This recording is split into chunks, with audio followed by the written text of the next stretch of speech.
What's going on, everyone? It's Jaronism, back with another video for you today. This video should separate the men from the fanboys, the wheat from the chaff, and the upright from the upside down. When shown the evidence, well, first you should verify it, always do your own research so you reach your own conclusions. But once you see that what I'm showing you is the truth, I think you have two choices. First, you can admit that there is some serious problems and then join in this fight for truth, exposing the liars and spreading the word and trying to end this time of deception. Or two, you can stay asleep, write some hateful comment.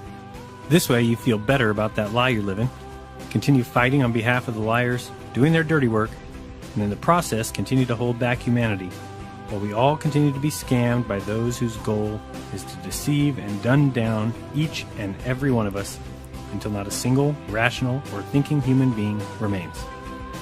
H.L. Mencken said in December 1919, "The most dangerous man to any government is the man who is able to think things out for himself. Without regard to the prevailing superstitions and taboos, almost inevitably, he comes to the conclusion that the government he lives under is dishonest, insane, and intolerable. And so, if he is a romantic, he tries to change it. And even if he's not romantic, personally, he is very apt to spread discontent among those who are." The globe is in trouble, because once that alarm goes off,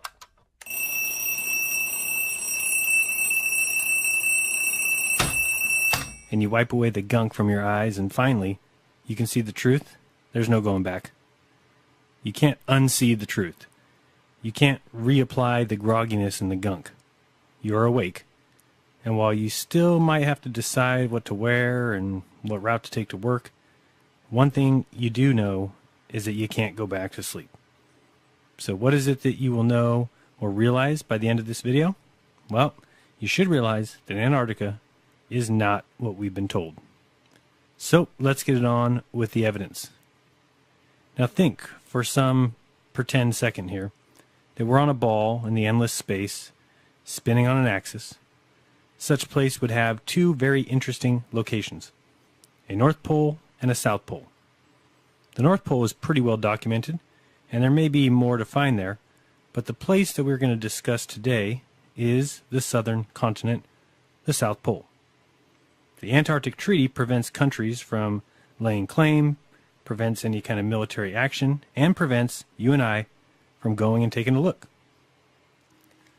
Luckily, we can review videos and webcam footage to get an idea of what exactly is going on down there.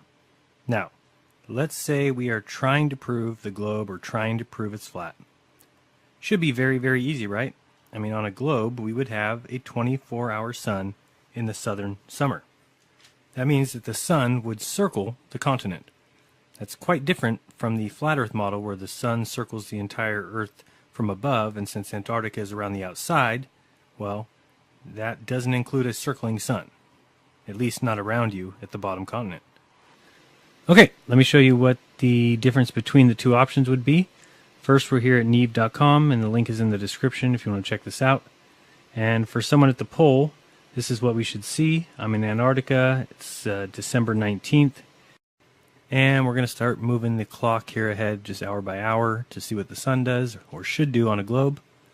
We're at midnight here, so we're pumping ahead 2, 3, 4 o'clock. And you'll see the sun just does a 360 around the southern continent, which should be really evident and great proof of the globe. Show a couple video camera feeds or webcam feeds of that sun doing exactly that, and shadows making a 360-degree turn. And there's your proof, flat Earth, dead in the water. So here we have another globe perspective. The sun standing still there on the left, and the bottom of the bogus ball would be rotating clockwise, causing the sun to shine 24 hours a day on the South Pole, which is vastly different than if we are looking at a flat Earth. Whereas a flat Earth with the sun making the trek daily around the Earth, somebody who is standing near the South Pole or in Antarctica would always see the sun coming from their northeast and heading off to their northwest And so they would see something a little bit more like this image, which shows you exactly what I believe we are seeing. On the top there, I put a little view of what it would look like from Antarctica, and you can see the sun starting in the upper right and traveling to the left and heading out towards the northwest. Okay, so we now understand what we should see if the globe were the case. If the sun actually circles the southern continent and the Earth was a globe, then this should be absolutely easy to prove, right? There would be a ton of evidence of this easy to prove fact. Isn't that right? We should have video footage in abundance of the sun circling the continent, causing the shadows to do 360-degree turns around an item. I hope you agree with me. If you're capable of using your mind, and that since video recording has been around, that there is no reason to not have numerous examples of this so-called 24-hour sun. So let's take a look and see what we find. First up, a South Pole video, a 24-hour time-lapse. Oh good, 360-degree shadows. Let's watch. Here it comes. Alright, so here we are at the South Pole. No way of faking this video, huh? But let's watch anyway and see. So we have some flags starting around 9 o'clock, heading towards 6 o'clock, and then they'll be heading up from 6 towards 3. Watch the tracks there in front of these small flags. Just keep an eye on those tracks here in a second and make sure you note where they're at. And we'll see that the front flags are rotating around almost to 3 o'clock now. The back flags look a little bit questionable, if they are even moving in a circle. And so now we're at 3 o'clock, so we're halfway there. And we'll be heading towards 12 o'clock, but oops, here comes some bad weather. And what was that? They just took the flags. Alright, so those flags are gone, and you can look at the ones at the top that do look like they're moving, but if you look for the tracks at the bottom, looks to me like a completely different day. Certainly not proof of a 24-hour circling sun. Not by a long shot. Alright, let's move on. Let's check some webcam footage. Well, here we are, folks. 90 degrees south, Amundsen Scott South Pole Base and Station. And here we have a ceremonial marker erected by everyone's favorite traitors to humanity, the Freemasons. Can we give them a round of applause? Now, settle down, settle down. Come on, they're just like us. Only dirtbags. Alright, so here we go. We're looking at this webcam footage. I'll leave the link in the description. We're looking from February 2012 all the way to April 2014. Started at this one here. And let's watch the shadow as it does its 360, proving the globe. Or maybe not. We can watch the shadows on all these webcam videos, and we can see that never do the shadows complete a 360-degree turn. In fact, never is there a video of an entire day. We could look up here and see at the time that it will go through and 6, 7, 8, 9, 10, 11, 12, 1, 2, then it will skip to 10 for no reason. Remember, these are the webcam videos supposedly for the purpose of showing us the 24-hour sun at the South Pole. And we can see that the sun goes by the horizon there, right to left. But does the sun go behind us? So watch these shadows and you'll see them start, grow, and then skip. Start, grow, and skip. So what they're showing us is proof of absolutely nothing other than the fact that they have edited these webcam videos. You may also notice that these shadows start long, then become short in the middle, and then go long again, which would be the case on a flat Earth map where the sun is coming from your northeast and far away, which would cause a long shadow. As it passes the horizon, it would be even with you and cause a short shadow, and as it leaves, heading off to your northwest, it would again cause a long shadow. But one thing should be evident, that these are all edited and cut. So again, you can watch the sun as it comes from your northeast, across the horizon, and then takes off to the northwest. The sun does not go behind us as would be required in a 360-degree sun path around the southern continent. Clearly, this shows us, if anything, that trickery is afoot. And this is not just one of the months, this is not just 2 of the months, it's not just 5 of the months. This is every month that they have a webcam video for, they have edited and cut out part of the day. And these are during the main months, which are January, December, and November, the southern summer. In this video, let's watch this green flag down below. You'll see it starting around maybe 7 o'clock, 8 o'clock, rotates around to about 2 o'clock, and then resets. Rotate around, reset. This is obviously a lie. This is obviously not what's going on. Why don't we get to see the sun do a 360-degree turn around the southern continent? Now remember, this would be pretty good evidence and proof with a globe, because it doesn't work on a flat Earth to see the sun go around the southern continent. However, on a globe, it is something that should be really evident and should be seen in every single summer video from the South Pole. But again, watch the flag. It'll start around 8 o'clock, rotate around until it gets to 2, and then reset and start over. This should be a huge eye-opener. Should be something that screams to you fraud, fake, set up, contrived. This is not what we would see if the sun went around the southern continent. So now let's think. If the globe requires a certain phenomenon, and it is required for 6 months of the year and every single year, what sense would it make if we never get to see that phenomenon? Use your head here. What would that mean?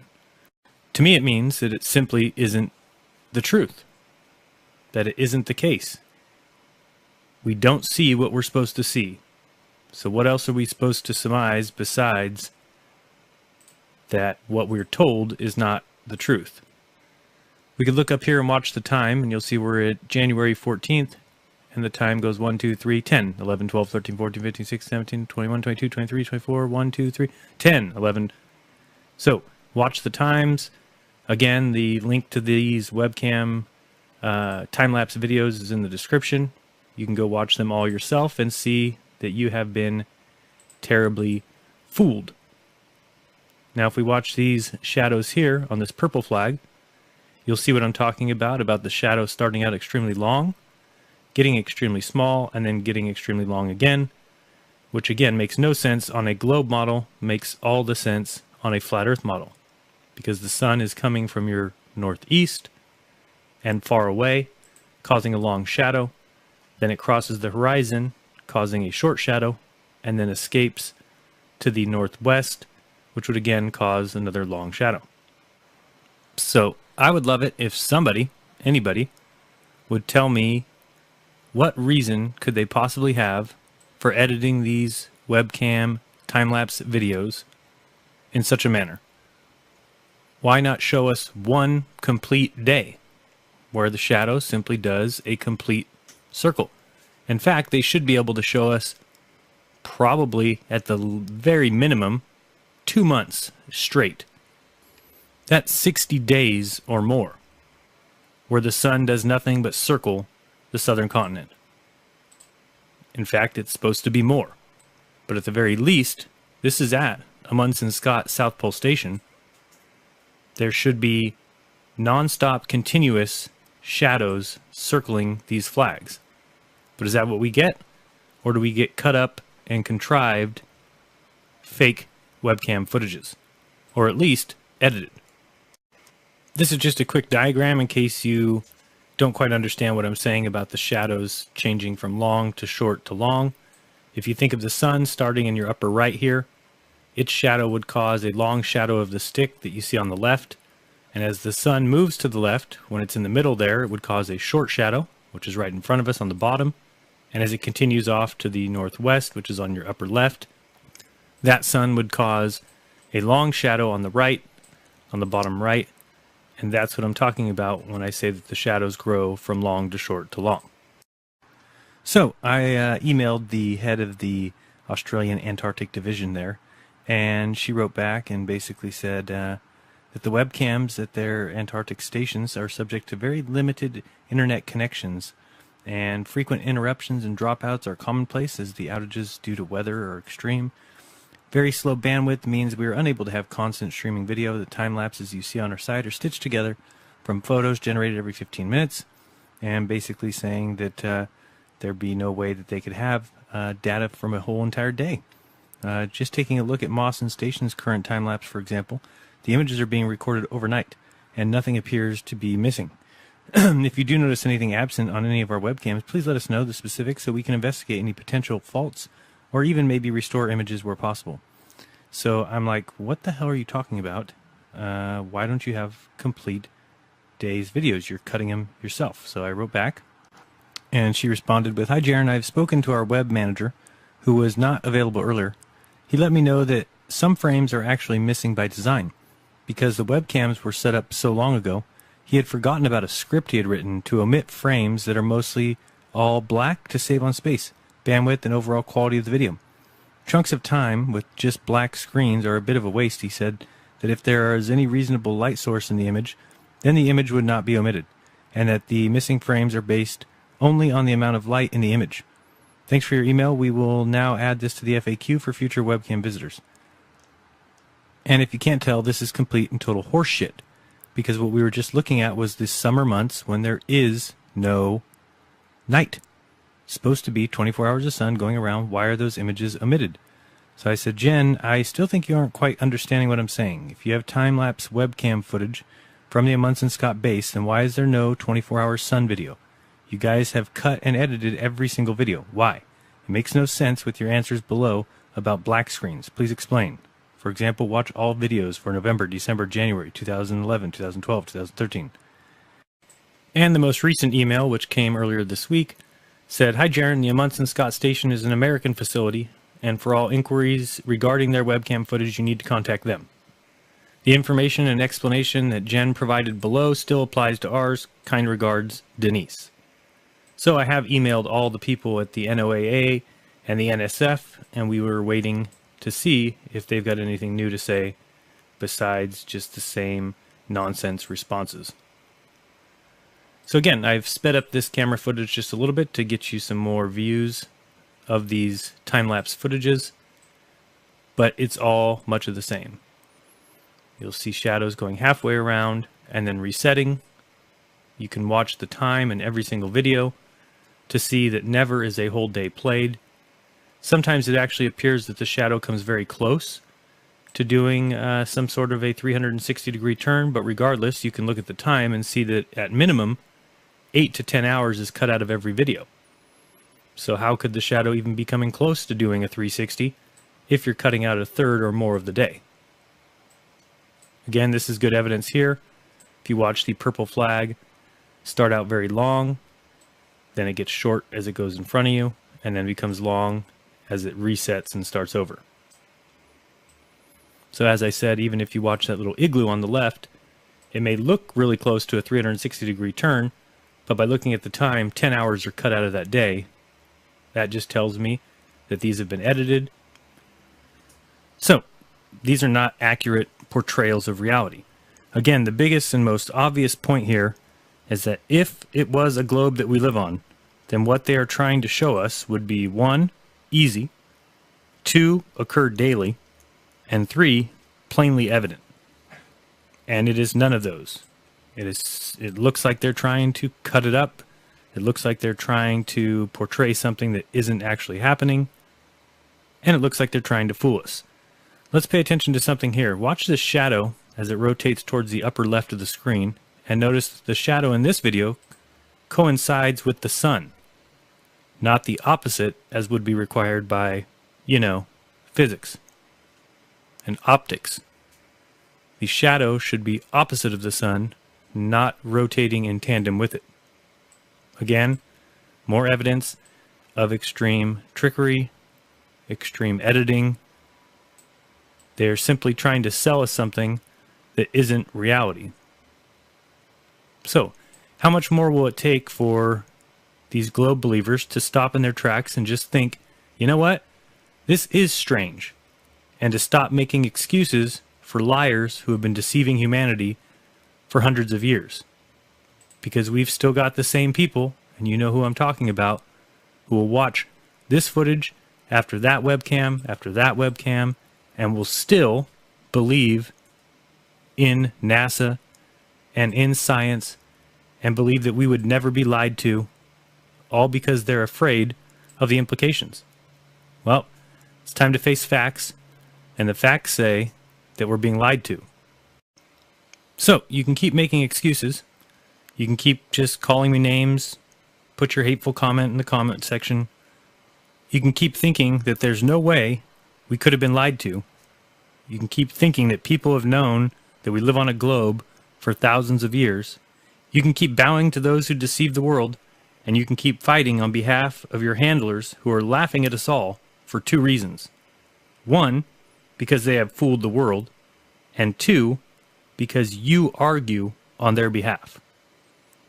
That is pretty funny, to have convinced people of a lie so strongly that you have the people who are lied to defending those liars and arguing on their behalf.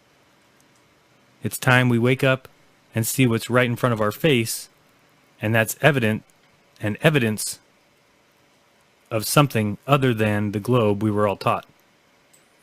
If it's a globe, then someone show me the 6 months of video footage of the shadows doing a 360-degree turn at the South Pole Station. Should be easy, should be in abundance, should be evident, and should be all over the place.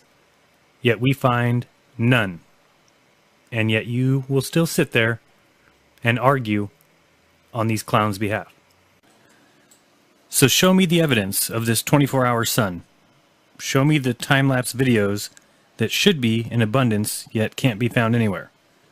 Now, you may find a video out there somewhere that shows one day of the sun doing something like a 360-degree turn, but where are they in abundance? Here's a video someone sent me. I don't want to use it for copyright reasons, so I have a link in the description below, and I'll point out 3 things for you to watch when watching this video. I'm sure you've actually seen this video before, the one with the watch in the lower left-hand corner. But take a look first at the shadows, or the lack thereof, of these mountains. Then look at the shadows of these poles or sticks off in the distance. And lastly, look at the shadow of this huge mountain. And finally, watch the sun rays that come from this sun and tell me this is reality. Now, someone is clearly playing stupid here, folks. We're told and taught as youngsters that Antarctica is a continent on the globe bottom, and we've just looked at tons of time-lapse footage, and in every single video, someone has cut out and removed the one damn thing anyone would want to see. Can anyone explain this? Can anyone explain this lack of evidence? Does it make any sense at all? Any at all? Does it? The sphere with a South Pole makes no sense, does it? A plane doesn't dip for the curvature, does it? It's concrete. The globe model has no truth, does it? So anyway, anyone got any good ideas of what to do with this globe model? Get him a body bag! Yeah! All right. I totally agree. Get him a body bag. It's over. He's done. He's got nothing left.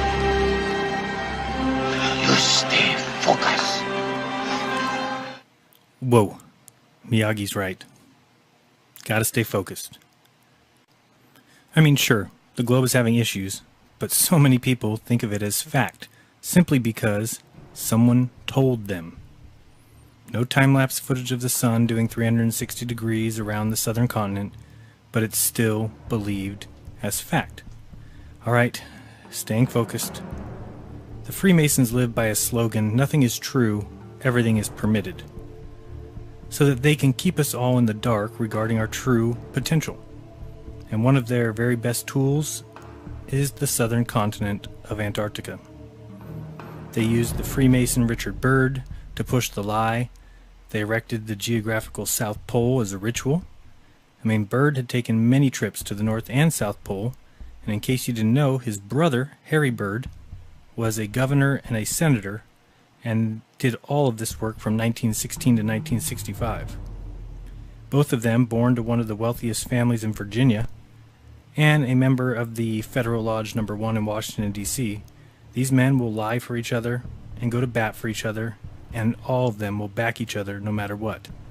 In fact, all of Byrd's travels were financed by John D. Rockefeller. Now, who knows how deep Richard Byrd goes in all this, and exactly to what depth he was involved. He died, or was killed, not too long after Operation Deep Freeze, and his only son, Richard Byrd Jr., was found dead in a warehouse almost a month after his family had put him on a train. Every Mason will tell you that the art of Freemasonry is a glorious example of a most shining and noble morality, yet it's all kept a secret. They tell the lies that keep the world in argument. Now, for some evidence of this Freemason trickery, look no further than the current Guinness record holder for the North-South surface navigation, Sir Ran Fiennes. You can click here for an entire video showing that there is no north-south circumnavigation. And after you've watched this video and that video, if you still believe in the model we were all taught, well, then no evidence exists that will ever get you away from the lie that you love so much. Of course, you know about Freemason Robert Falcon Scott. Of course, this is where we get the name of Amundsen Scott from.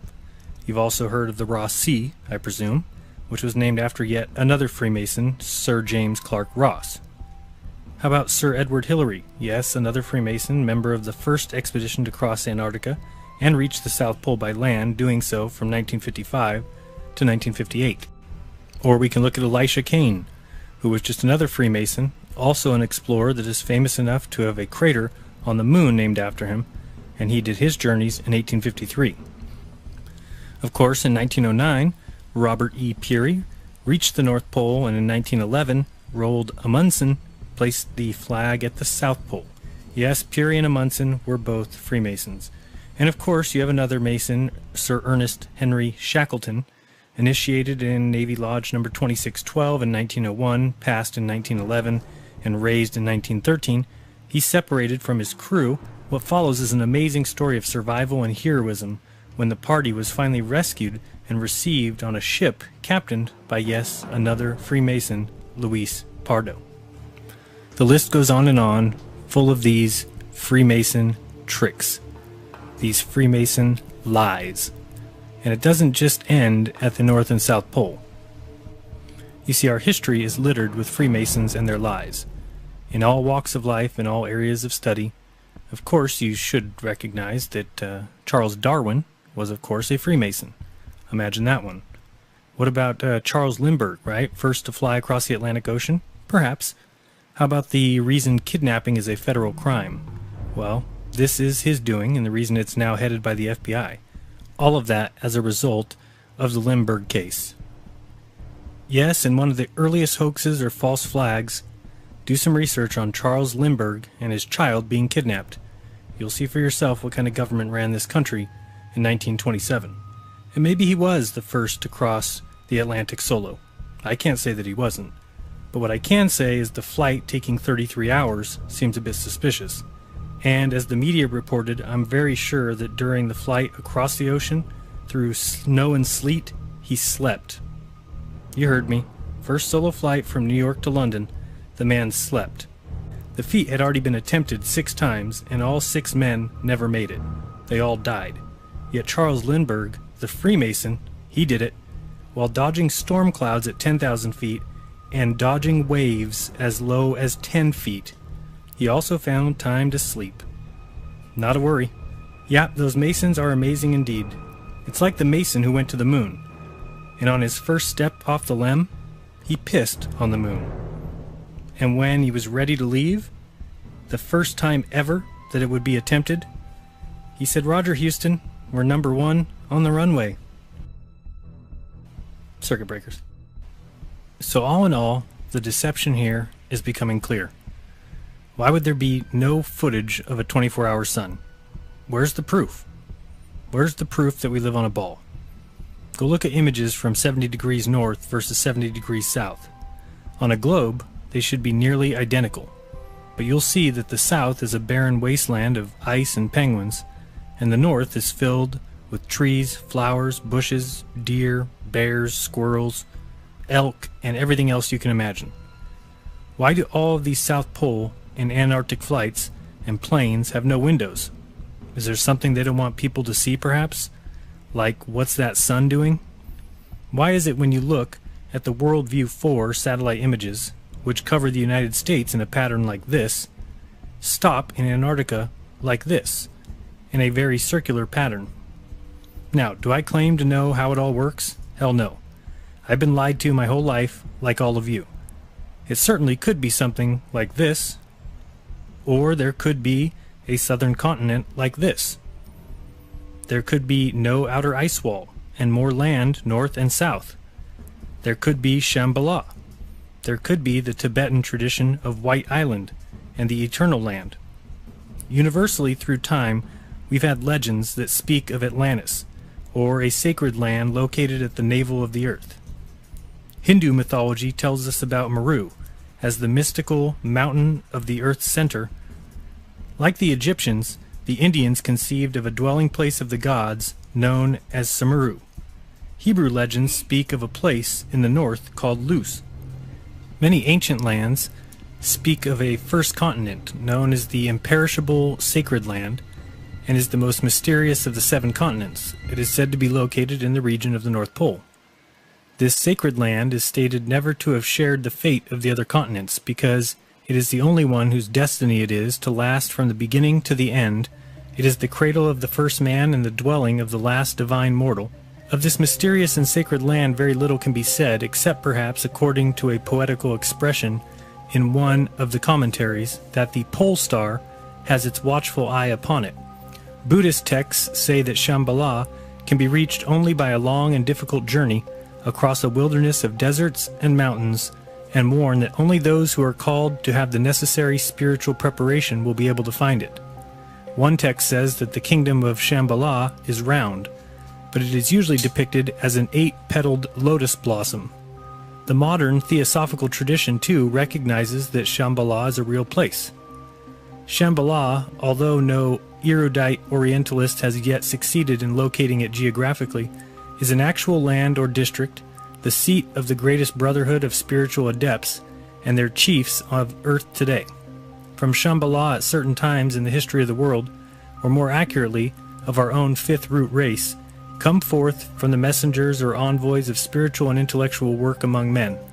It is surrounded by an akashic veil of invisibility, and an army of airplanes might fly over it and not see it. In it are gathered some of the most valuable records of the human race.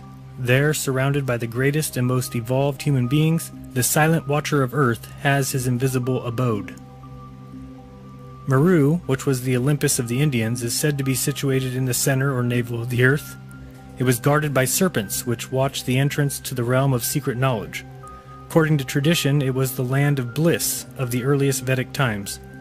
Occult teachings place it at the very center of the North Pole, pointing it out as the site of the first continent over the entire Earth.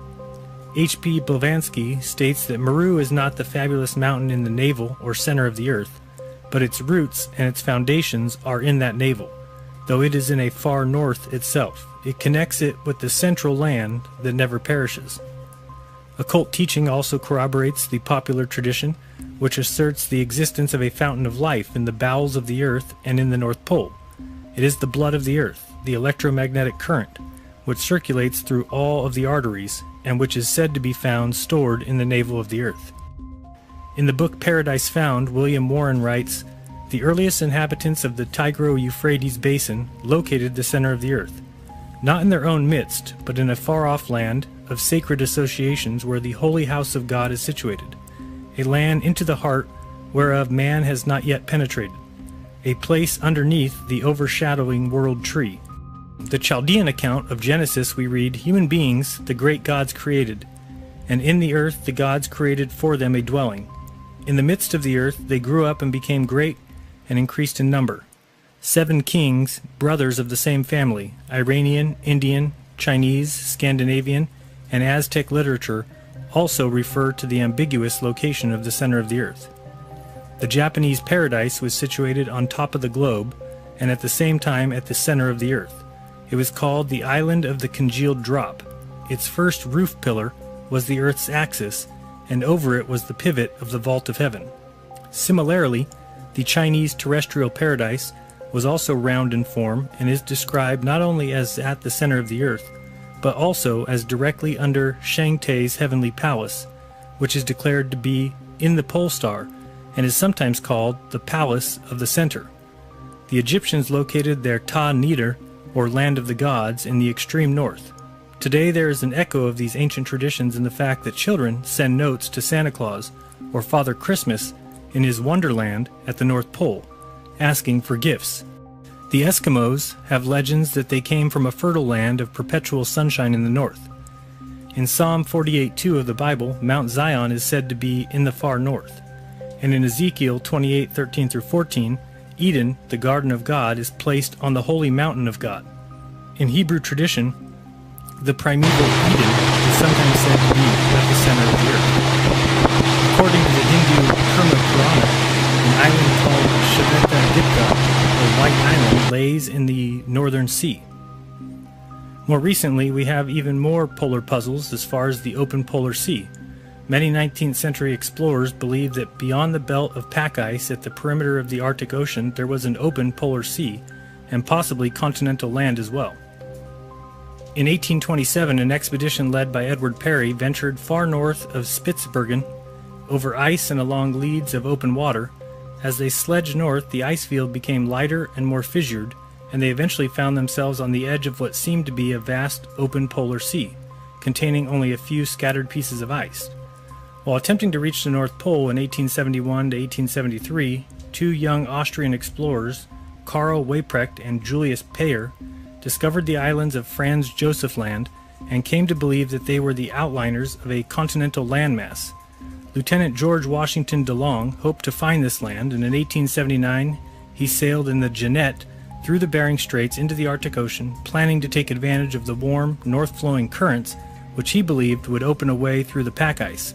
However, in June 1881, his ship sank in the pack ice northeast of the New Siberian Islands, a tragedy which DeLong and many of his men did not survive.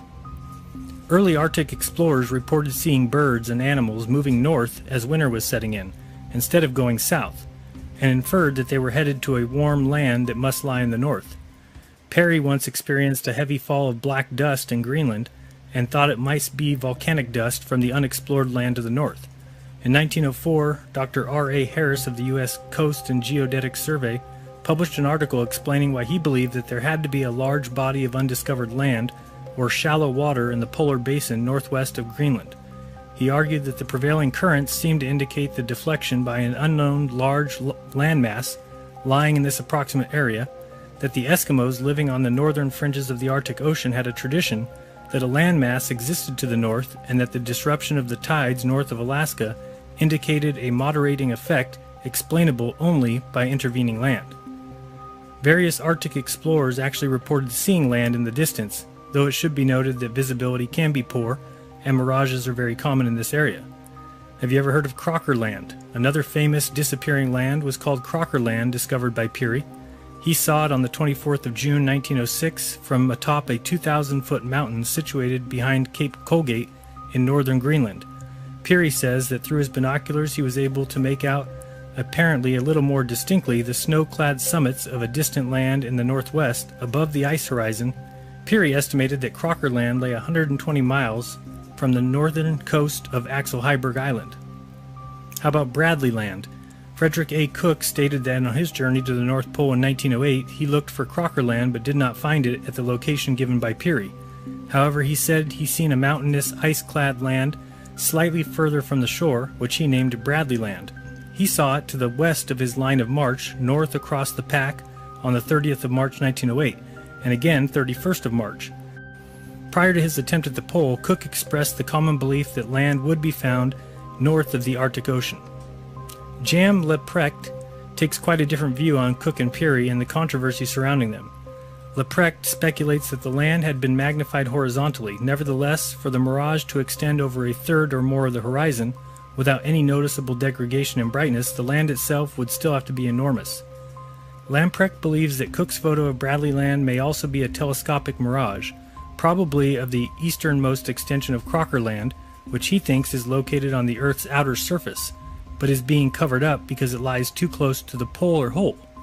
He thinks that Keenan Land also could be a telescopic mirage of the same gigantic polar continent, seen at a distance of over 900 miles.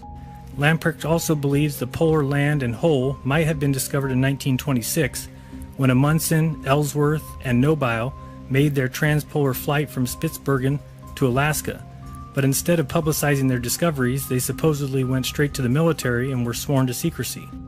If there is any land or polar opening in the region of the North Pole, they would surely interfere with the drift of pack ice. In this regard, Wally Herbert makes an interesting observation about his experience on the Trans-Arctic expedition. We began to feel that there was some obstruction along the imaginary line which describes a circle around the pole at a radius of 260 miles. A hump, perhaps, over which the ice drifting north cannot pass.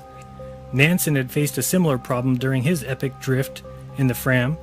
After the first 18 months, it had become evident that the 13-man crew of the Fram were unlikely to come any closer to the pole than 300 miles unless they left the warmth and safety of the ship and set out on foot.